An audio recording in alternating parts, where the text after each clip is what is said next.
Good evening. So I'm Tom Patterson. I'm the, getting a lot of feedback here. I'm the acting director of the Shorenstein Center on Media, Politics, and Public Policy. And in a few minutes, you're going to hear from Nadine Strossen, former president of the American Civil Liberties Union.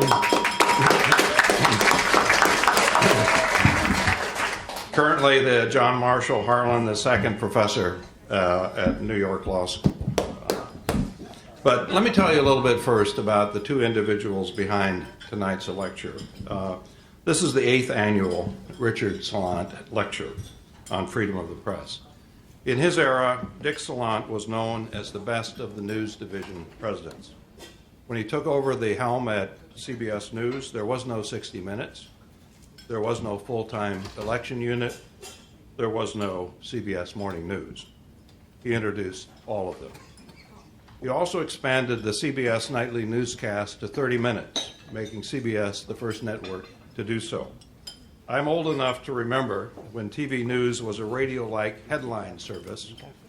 Dick Salant pioneered the video-based narrative newscast that we know today. Among the bevy of correspondents that Dick Salant mentored was Marvin Kell, the first director of the Shorenstein Center. Now, in his efforts, Dick had the full backing of CBS's overall president, Dr. Frank Stanton. Frank was a staunch supporter of the Shorenstein Center and the Kennedy School, retiring here in Boston after he left New York. In his will, Frank left a bequest that through the Stanton Foundation, which I mentioned earlier, allowed us to establish the Salant Lecture. Frank Stanton insisted that this lecture be named not for himself, but for his friend and protege, Richard Salant. Now, Frank Stanton was not a newsman. He never covered a story, but he gradually came to think like a journalist. In his early years as head of CBS, he required journalists to sign a loyalty oath as a means of keeping Senator McCarthy at bay. Stanton stood by Edward R. Murrow when he attacked McCarthy 2 years later on his program See It Now, but the two men were not buddies. Stanton saw Murrow as an attention seeker. Murrow saw Stanton as an overly interested person in the commercial entertainment side of CBS. But whatever doubt there might have been about Stanton's commitment to the news division, it was dispelled in his closing years as CBS president. A final act was to refuse a congressional subpoena that directed him to turn over the outtakes of CBS's controversial documentary, The Selling of the Pentagon, which told of how the Pentagon was using public money to promote its brand of militarism. Risking the threat of jail, Stanton said that honoring the subpoena would have a chilling effect on journalism. Congress was infuriated, but eventually backed down. Frank received the Peabody Award for his steadfast defense of the First Amendment. And now on to this year's Salant lecturer, Nadine Strossen. Her New Jersey family, I'm sure, is a reason she spent her career defending people's rights. Her father was a Holocaust survivor. In 1988, after 9 years of practicing law, Nadine was appointed a professor of law at New York Law School. 3 years later, she was chosen as president of the American Civil Liberties Union, the first woman to hold the post. She was at the helm for nearly 18 years, a period when the ACLU pressed forward on a broad range of civil liberties issues, including fighting the government over its effort to suppress expression on the internet. In 1997, the Supreme Court came down 9-0 on the side of the ACLU. Under her leadership, the ACLU also led the fight after 9/11 to put limits on the government's surveillance and detention policies. Nadine is fearless. It takes a bit of courage to risk attack from adversaries. It takes a whole lot of courage to take on issues that might anger those who would otherwise be on your side. You have to be daring to write a book titled Defending Pornography and to argue for the decriminalization of all drugs, not just marijuana. Nadine is on familiar turf. this evening. She was a Harvard undergrad.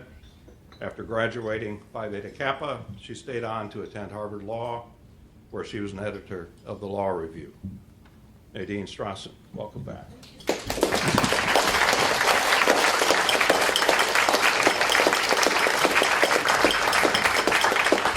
Thank you. Thank you for that kind introduction, Tom, and thanks to the rest of you for that warm welcome. I'm really delighted to address this important forum named for and endowed by two free speech champions, Richard Salant and Frank Stanton.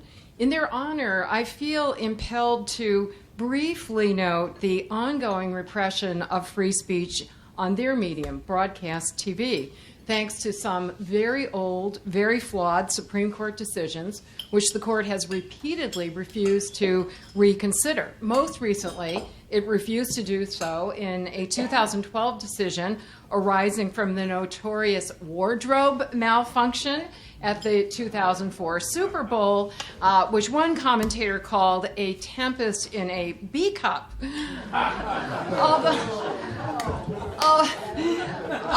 Although that whole incident lasted a mere 1/2 of 1 second, its impact is still enduring every second of every day, even now more than a decade later. It triggered a harsh new federal statute and FCC actions that severely punish so-called indecent expression, which is constitutionally protected in all other media. But on broadcast TV, it is subject to huge fines, thus prompting self-censorship, even of news with serious value, even beyond direct FCC censorship, which is still also ongoing. So in honor of Messrs. Salant and Stanton, I'd like to cite just one example involving their own CBS. In 2006, reasonably fearing an FCC enforcement action, many CBS affiliates refused to air an award-winning documentary film about the 9/11 attacks. Why? Because it featured audio recordings of emergency responders, firefighters, and police officers whose spontaneous exclamations included some profane words, hardly shocking under the circumstances, and yet censored. The Shorenstein Center webpage about this lecture says, quote, Frank Stanton worked to ensure that broadcast journalism received First Amendment protection equal to that received by the print press. So he would be sorry to learn that this goal still hasn't been achieved, but I'm sure he would be glad that the ACLU and others are working toward it. So with that nod to the namesake and the endower of the lecture, for the remainder of my talk, I've chosen to focus on another ongoing free speech challenge, which is even closer to home for all of us here. Namely, I'm going to discuss one of the many rampant free speech problems we've been facing on campuses all over the U.S., including right here at Harvard. I'm grateful to many members of the Harvard community who have stood up for free speech here and beyond. Now I'd like to salute just one such free speech champion who is with us tonight, one of my guests, Harvey Silverglate, who is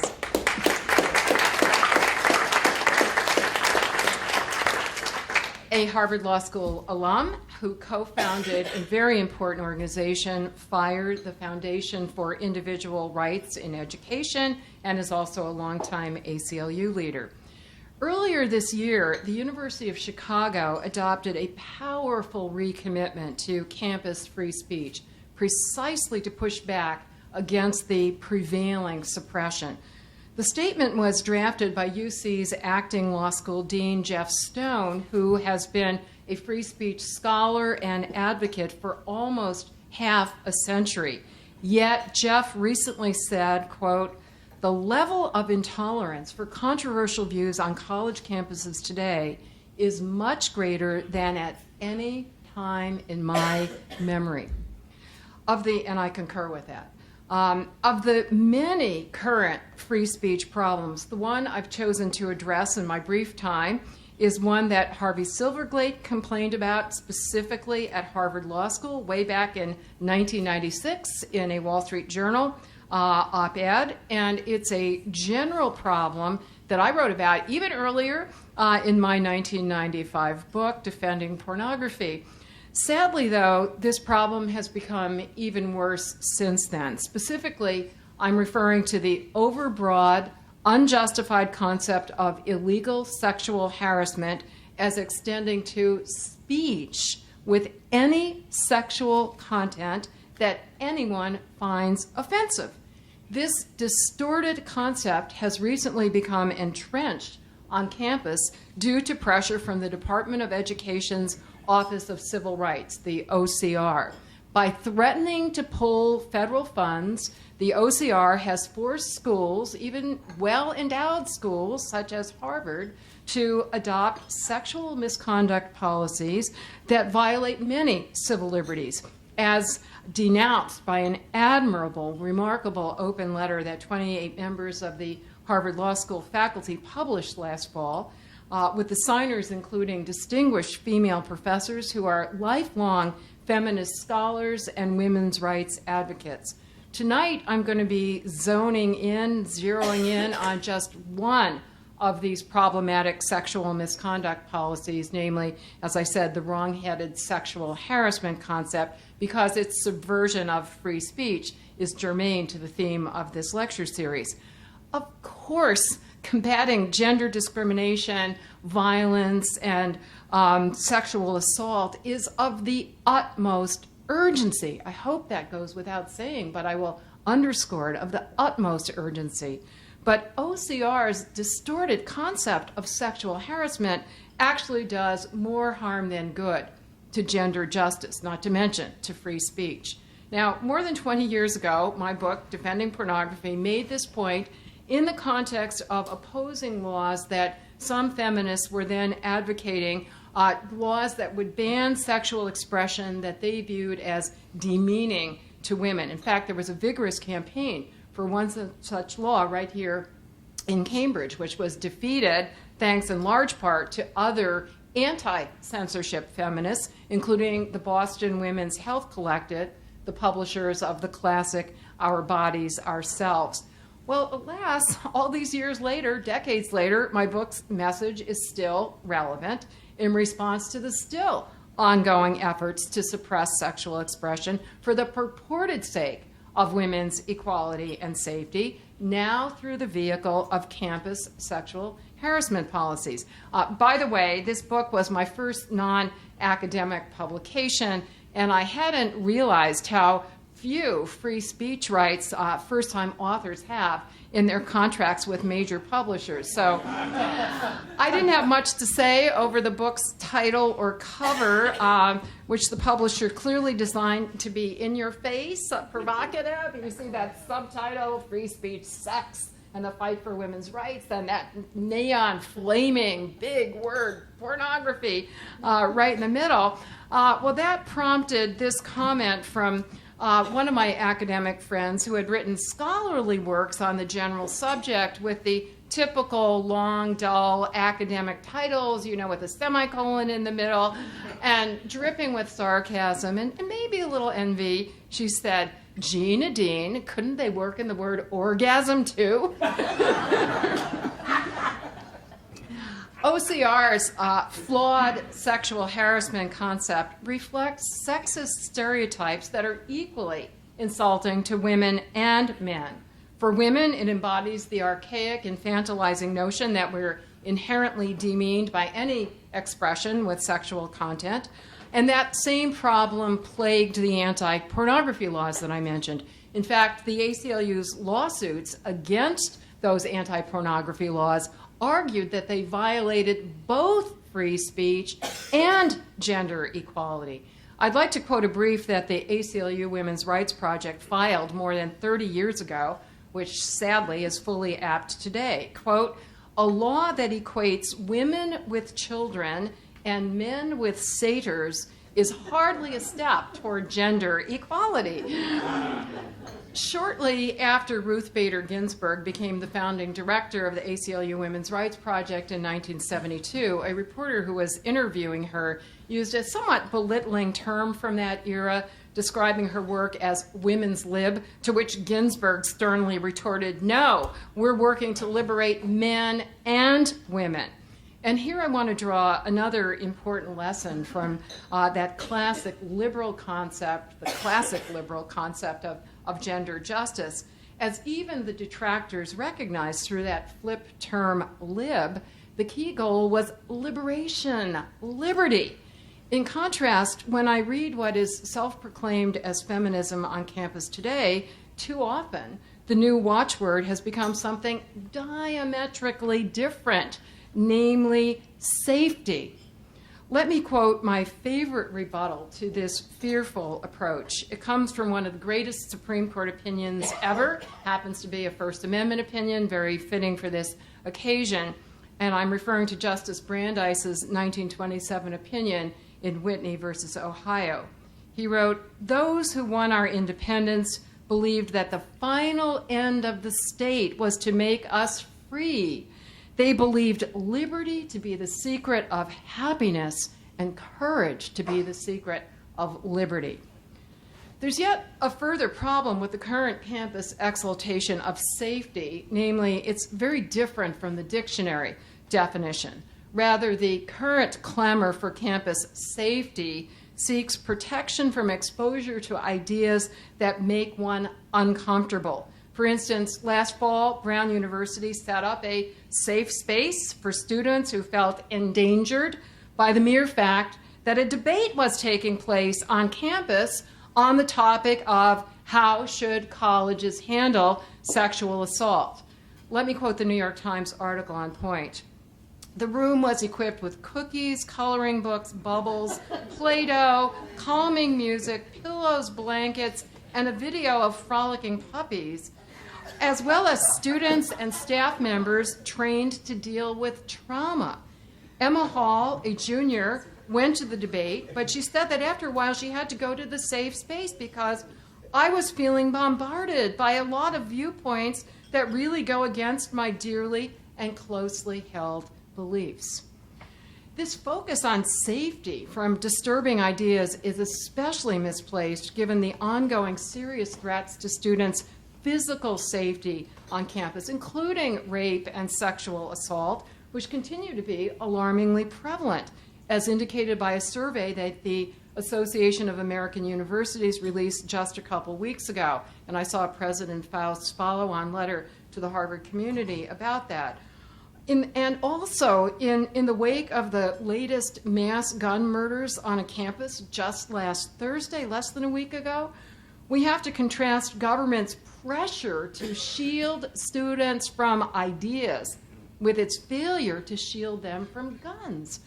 To the contrary, some laws are even moving in the opposite direction. For example, Texas has enacted a so-called campus concealed carry law, which actually allows gun owners to bring their hidden weapons into the classroom. Think what that's going to do for open debate in the classroom. In short, when it comes to safety, our students are being doubly disserved. Too often denied safety from physical violence, which is critical for their education, but too often granted safety from ideas, which is antithetical to their education. To say that we should be protected from any idea is the exact opposite of what the Supreme Court has hailed as the bedrock of our free speech system, namely that speech may never be suppressed because anyone has any negative reaction to its ideas, even the most vehemently negative reaction by even the vast majority of our fellow citizens. To be sure, speech may be suppressed if, but only if, it poses an imminent danger of concrete injury, for example, an intentional incitement of imminent violence. However, short of such an extraordinary situation, Justice Brandeis eloquently explains why we must brave the discomforts and other potential downsides that are posed by speech whose ideas we consider evil and even incendiary. As he said, fear of serious injury cannot alone justify suppression of free speech. Men feared witches and burned women. The fitting remedy for evil counsels is good ones. This speech protective philosophy was memorably summed up specifically in the campus context by a revered past university president, Clark Kerr of the University of California. As he said, the university is not engaged in making ideas safe for students. It is engaged in making students safe for ideas. Now, when Kerr uttered these bracing words in 1961, it was the students who were fighting for freedom and government officials who sought to stifle freedom in the name of safety. Alas, this situation has been inverted on too many campuses today, with students themselves asking the university, demanding the university to keep them safe from disturbing ideas. In response, university officials could well quote a point Dick Salant used to make about the broadcast media. As he said, our job is to give people not what they want, but what we decide they ought to have. Notably, in 1984, Harvard President Derek Bok quoted Clark Kerr's great line in an eloquent open letter Bok wrote to the Harvard community about various free speech controversies that had recently roiled this campus. This letter remains fully apt today, and I was happy to see it's actually posted on the Harvard website along with some other policies that are less speech-friendly. Let diversity bloom, I guess. One of the incidents that Bok described was a Harvard flyer that a Harvard fraternity had circulated, which, to quote him, referred to women in terms that were lewd, insulting, and grossly demeaning. While he stressed that this speech should not be penalized in any iota at all, he also explained that it should be publicly condemned. And I like to summarize this key distinction by saying that we should not censor offensive speech, but we surely have a responsibility to censure it. And I think Bok sets a marvelous example. Now, I'll explain in a bit more detail the free speech and feminist flaws with OCR's sexual harassment concept, which Harvard and too many other schools have adopted. Again, the OCR has forced campuses to punish as sexual harassment, quote, any unwelcome conduct of a sexual nature. There is no exception for speech.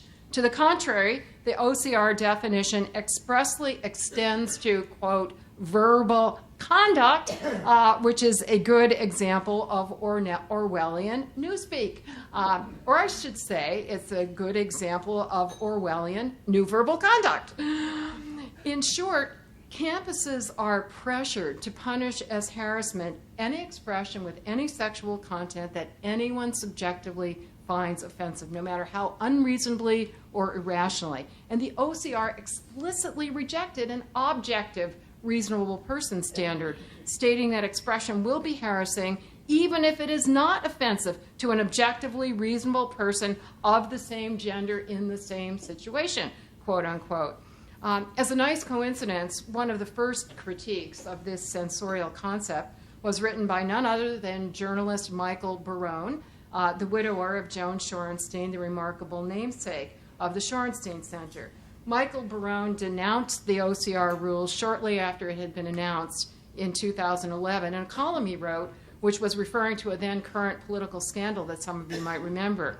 As he wrote, this sexual harassment concept could get campus speakers into big trouble for saying something considerably milder than the double entendres we were hearing in cable news coverage of the Anthony Weiner scandal. Universities have, in fact, been punishing students and faculty members for all manner of sexually themed expression, even when it has an important academic purpose. The most egregious, most recent example is the prolonged sexual harassment investigation that Northwestern University conducted against film professor Laura Kipnis earlier this year because of an article she published in the Chronicle of Higher Education in which, ironically, she criticized the exaggerated, distorted concept of sexual harassment that is prevalent on campus. For months, the university subjected her to a Star Chamber-type interrogations, pursuing the charge that her essay somehow constituted unlawful harassment. I'd like to cite just a few other examples of campus censorship in the guise of punishing sexual harassment. The Naval War College placed a professor on administrative leave and demanded he apologize because during a lecture that critically described Machiavelli's views about leadership, he paraphrased Machiavelli's comments about raping the goddess Fortuna. Another example, the University of Denver suspended a tenured professor and found him guilty of sexual harassment for teaching about sexual topics in a graduate level course, in a course unit entitled Drugs and Sin in American Life, from masturbation and prostitution to alcohol and drugs. Next example, a sociology professor at Appalachian State University was suspended because she showed a documentary film that critically examined the adult film industry. A sociology professor at the University of Colorado was forced to retire early because of a class in her course on deviance in which volunteer student assistants played roles in a scripted skit about prostitution. A professor of English and film studies at San Bernardino Valley College was punished for requiring his class to write essays defining pornography. Yes, that was just defining it, not even defending it. And just this summer, Louisiana State University fired a tenured professor of early childhood education who has received multiple teaching awards because she occasionally used vulgar language and humor about sex when she was teaching about sexuality and also to capture her students' attention. Now, and I could go on, you get the idea. Now I'd like to underscore why we should not punish any unwelcome sexual speech as the OCR dictates. In our wonderfully diverse society, we all have widely divergent views about what sexual expression we find positive or negative. I'd like to describe a cartoon on point. It shows three people in an art museum looking at a classic nude female torso, a fragment of an ancient sculpture minus the head and minus the limbs, and each viewer's reaction is shown in an air bubble. And the first one thinks, art, and the second one thinks, smut, and the third one thinks, an insult to amputees. We individuals even have different perspectives about whether any given expression has any sexual content at all. That's captured by the old joke about the man who sees every ink blot his psychiatrist shows him as wildly erotic. And when the psychiatrist says to him, "You're obsessed with sex," the man answers, "What do you mean I'm obsessed? You're the one who keeps showing me all these dirty pictures." In short, we individuals cannot delegate these inherently subjective determinations to any officials. As with all discretionary decisions, they will be arbitrary at best, discriminatory at worst. An appropriately limited concept of illegal sexual harassment in the educational context was issued by the Supreme Court in 1999. And by the way, one of the points that was made in this remarkable open letter by the 28 Harvard Law School faculty members was that the definition of sexual harassment that this school, among many others, has adopted under pressure of the OCR departs from and is inconsistent with the Supreme Court's definition.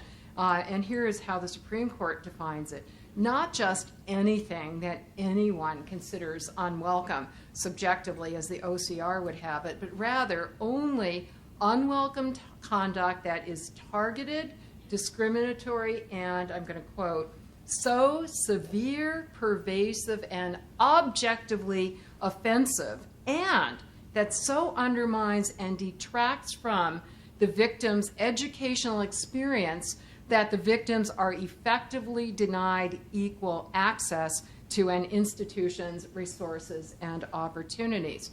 Now, that concept respects both free speech and gender equality, and therefore it's been endorsed by advocates of both, including the ACLU Women's Rights Project and the AAUP, the American Association of University Professors Committee on Women in the Academic Profession. Indeed, in the teaching context, the AAUP advocates an added prerequisite before any expression may be deemed to be sexual harassment, namely that it is not germane to the subject matter, an additional requirement. And here's the AAUP's explanation for that, and it's specifically their Committee on Women in the Academic Profession.